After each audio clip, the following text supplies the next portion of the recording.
Hi, everyone. My name is Robert Sosa II, and this is a beautiful December 6th. Decent weather. It's not too cold, not too hot.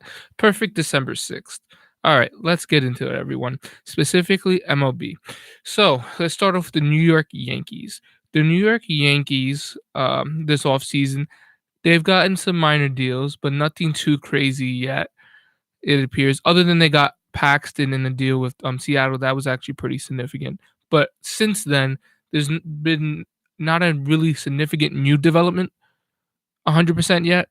But there is some, issue with the Yankees with regards to, unfortunately, there's some players already off the table that they were thinking about getting, and it just never worked out.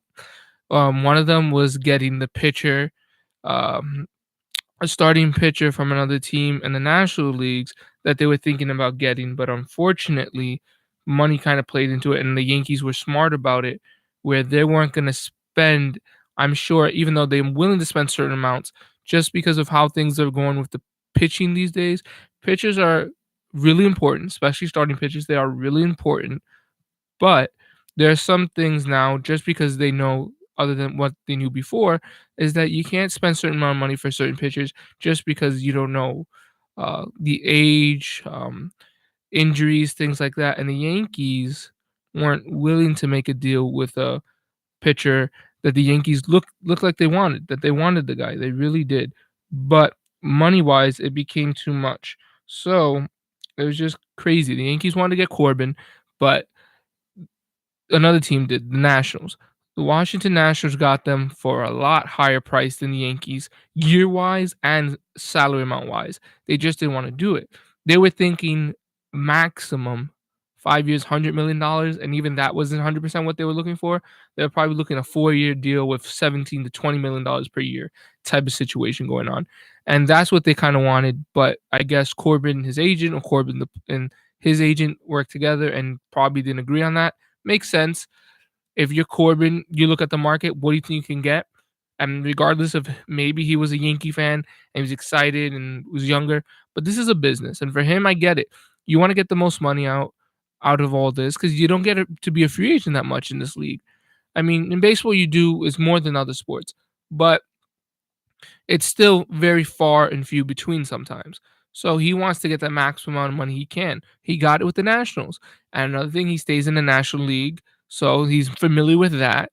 The Nationals are not a horrible team, but they might be significantly less of a great team if Harper doesn't come back, because he's on the free agency market. We don't know what's going to happen with him yet. There's a lot of teams who are in consideration for that. But the Yankees are not going to get Corbin. It looks, obviously, they're not going to get Corbin. It appears that Evaldi probably is going to resign with the Red Sox. That's trending towards. Not guaranteed yet. Last time I heard. So that's also interesting. So you had Corbin. Now he's out. Okay, we're not going to go to Corbin. Maybe go to Evaldi. And now it appears Evaldi might not be here either. He might be going back to the Red Sox, which it makes sense if that's the case. You won a World Series with that team, and I'm sure the Red Sox are going to want him back because they're on a high. You won the World Series, really excited.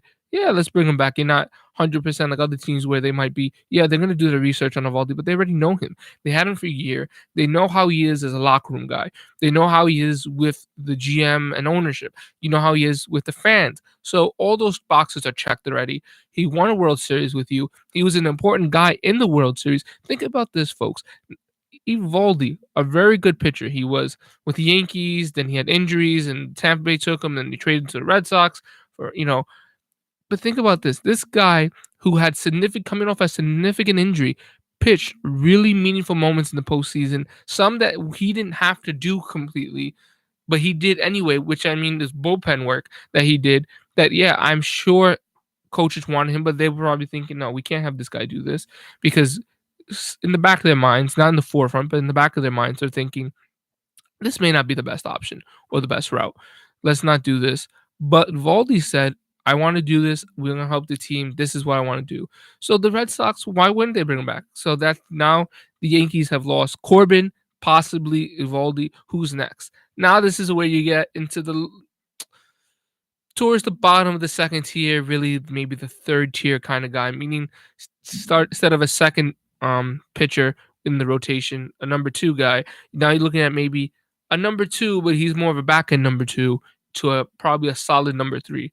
Now who are you gonna get there? Well, now they got to see who they're gonna get. Probably they're gonna look at J Hap, see what money amount he wants, see if it's reasonable, see if the Yankees are willing to do that because he had a really good season. The postseason was a little bit of a mixed review, but overall it was a really solid season for Hap for the Yankees. He did what they had to do. He really helped them out. Maybe you go after someone, maybe see who's in the farm system that could come up, who maybe some other free agents that they didn't really think about, or maybe trades if it's nothing too major that the Yankees can't take a real big hit on. They're gonna have to go that route. And Yankee fans may not be happy about that, but sometimes that's how things work out. You wanted Corbin, you didn't get Corbin, but you did get Paxton, so at least you got him from Seattle. That's a little exciting. He's gonna be a good guy for the starting rotation because think about it, you'll have the starting pitcher, number one guy, your ace and Severino. Then you'll have Tanaka as number two probably.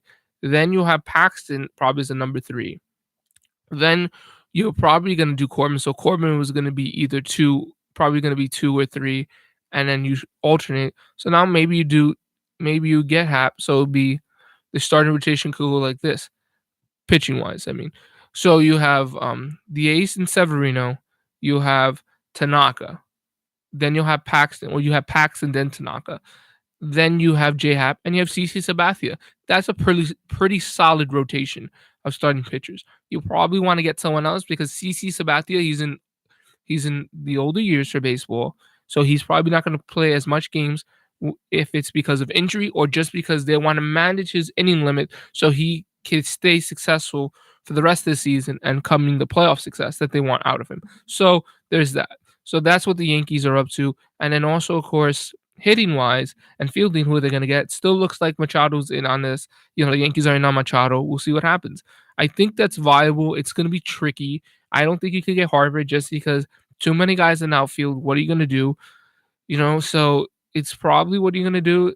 You're going to get Machado, and I think that's viable. Now you just got to see what you're going to do because you have Andujar at third.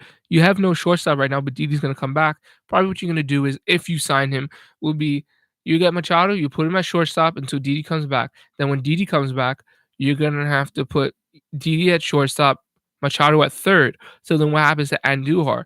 Well, that's the thing. Either you trade him away and get good value from him because you can. He's a very good commodity when it comes to hitting and all that, and they love hitting.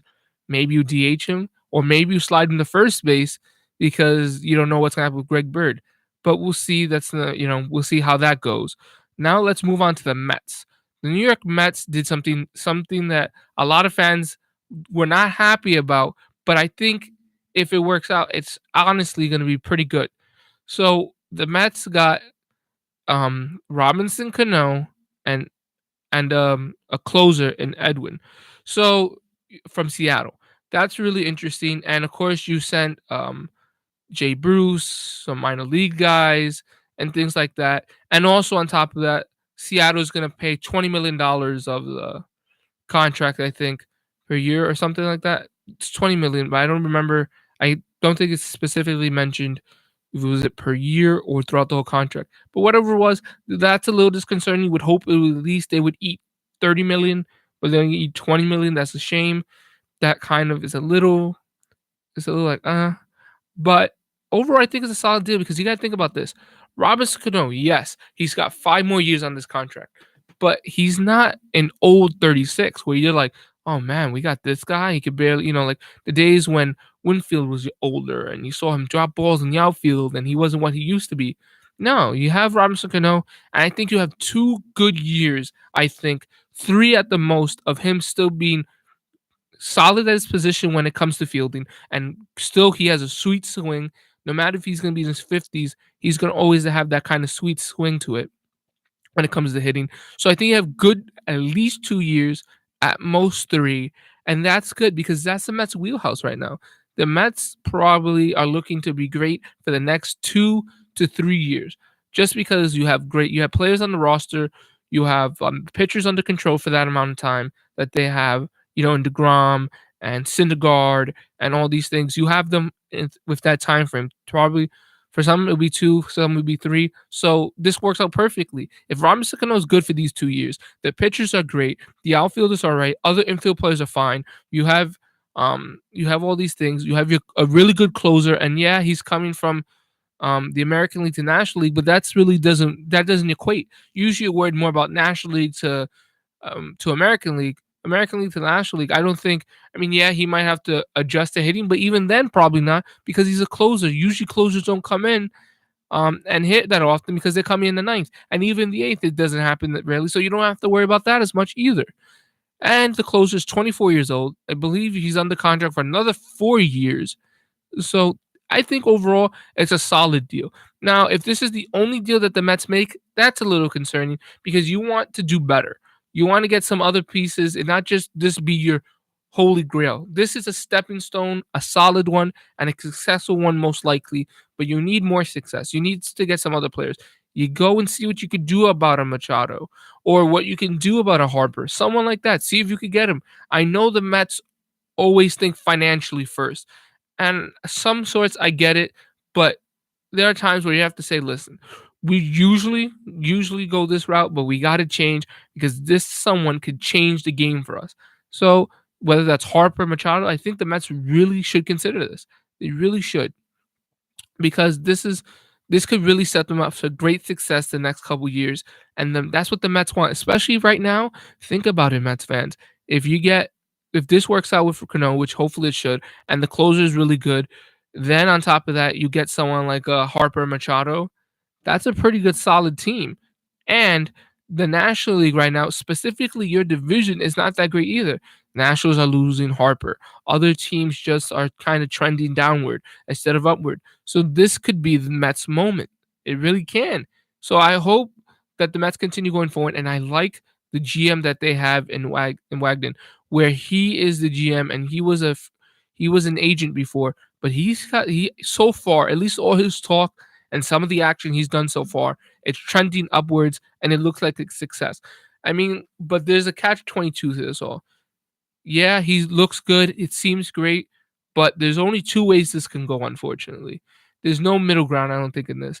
He's actually either the GM is going to be really good and turn the Mets around slowly but surely, or it's going to be a dumpster fire and this just goes downhill epically fast, and then the Mets have to do this all over again. But right now, it seems like it's trending to be more of a success, and hopefully it goes that way because I'm sure Mets fans would love for this all to work out.